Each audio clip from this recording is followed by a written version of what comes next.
It's Jamaison. I have a little project I was going to work on, and I'm doing a few things I've never done before, so I thought I'd just go ahead and film it, and maybe you'll find it interesting. So I have a client whose daughter likes blue morpho butterflies. So if you don't know what a blue morpho looks like, here's a photo.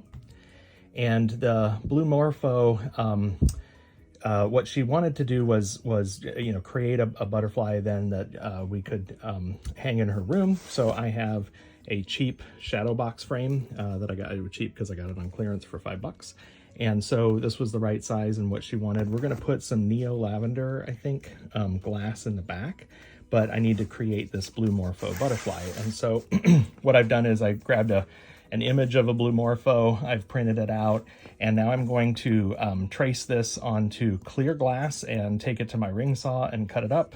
You don't need to see all of that, but then once I've got that cut, we'll come back and start to build the butterfly itself.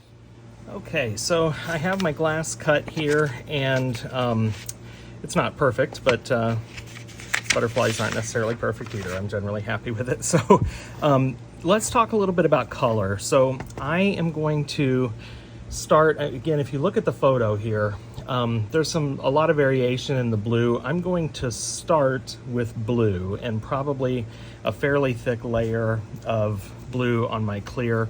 I'm going to do deep cobalt blue as kind of my base layer because as you see in the photo, like it's really kind of dark and pretty saturated here toward the middle.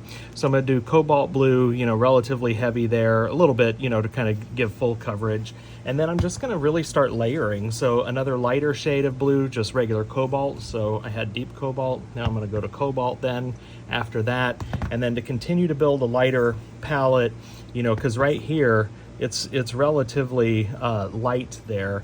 I'm going to use turquoise blue powder. That's not necessarily what I would choose if I had all of the colors. I think I like this glacier blue a little bit more, but honestly, I just don't have any glacier blue powder. I think turquoise is going to be nice. Light cyan would be another good choice. I don't have any of that either. So as powders go, I don't have either one of these, but I have plenty of turquoise. So I'm just going to go with that. I think it'll still look nice. It's not going to look too bright because it's going to have that deeper blue underneath it. Then once I'm done with my blues, I'm going to lay a thick layer of black down the middle here and then around the outer edges. I have some white medium frit, so I'm going to carefully then place some white dots along the along the edges to mimic what you see there. And then if you look closely, there's even a little bit of red down here. And so this was unmarked, it was in a buyout. And so I don't know exactly what it is. It looks like deep red to me, probably medium frit, maybe even fine. So I'll probably add a couple of dots of that in here as well. And that's about it. So I'm going to go ahead and start building this. I realize this graphic is kind of distracting now. There we go. I'll build it like this. Might even put a little something underneath it so that I like to kind of collect my powders after I do every color, but I'm afraid in moving them back and forth and doing all of that, I'm going to disrupt my pattern, so I'm not going to do that this time around. But what I'm doing is lifting this up so that when this is done, it's real easy, not to grab like that because I dump it all off, but it's real easy to then grab it and carry it, and I don't have to try to lift it up off the paper. So I'm gonna go ahead and get started. Hopefully this turns out.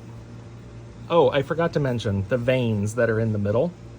I've got black powder and I've got a little line, what the heck is this called?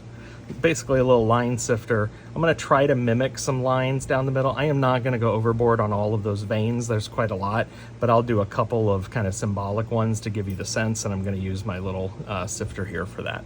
Okay, now I'm going to get started.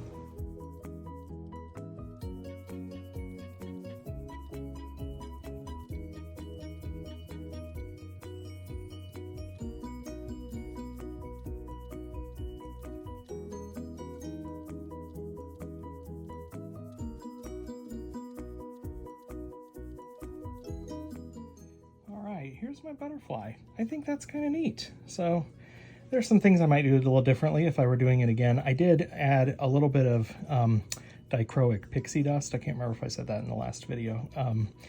So there's a little bit of sparkle, kind of dichro sparkle to it, but I think this is cool. So now what I want to do is I want to slump this just slightly and give it a bend in the middle. And I don't really have a form for that, but I'm gonna give something a shot here, so I'll show you my setup in just a little bit. All right, I just want the very slightest little bend in this, so I have 2 tiles that I've propped each up a little bit to give a little bend. I've put a little piece of paper under it, and I'm gonna do a slump fuse on this. I'm just gonna do like 1200 and hold it for, I don't know, 15 minutes or so. That should be all I need to get the effect that I want. So I'm gonna go ahead and start that now. Okay, so I have taken the back off of my shadow box. Now this particular frame, you cannot take the front glass out, so I'm leaving that in. I'll get it all cleaned up. I have cut the piece, she wanted this Neo Lavender, so I have cut that piece of glass and cleaned it up. And I have my butterfly, and I'm going to fix it with my all-time favorite, sorry for the glare, Gorilla Maximum Strength Construction Adhesive. This is available in my Amazon store. I'm using it for everything these days. I think you know that. So I'm going to put some on the back of my butterfly. I'm going to glue it on here. And so, see, I get a little bit of lift. Just enough to give some dimension to have this off of here, but not too much, because I want to make sure that I've got room for this to fit within the glass frame, so I couldn't get too much of a bend. Nor would you want to. So this is going to work quite well. So I'm going to get this glued on here, and then I'm going to clean the glass that's in the mirror and get this all framed up. I'll put the back on and show you the finished product. All right, here it is, glued up and framed up. I'm real happy with it. I think the purple's an interesting choice back there. That Neo Lavender is really nice and kind of sets off the blue, and for a young woman, that's a really pretty look for her bedroom. So I'm pleased with how this turned out. There's the back. So I just put the glass in and put the back on, and it is all ready to go. So I hope my client loves this. I hope you enjoyed it as a project. And there's a little bit of a lesson here, I think, in that you don't have to have expensive molds to do some of this stuff. Now, clearly I cut this out with a ring saw, but you know, in terms of getting the bend in the butterfly, there are several ways to, well, I was gonna say skin a cat, but several ways to slump glass. So anyway, hope you enjoyed this video. Thank you. Make sure that you subscribe. I got other content coming and you don't wanna miss it. Catch y'all later. Bye-bye.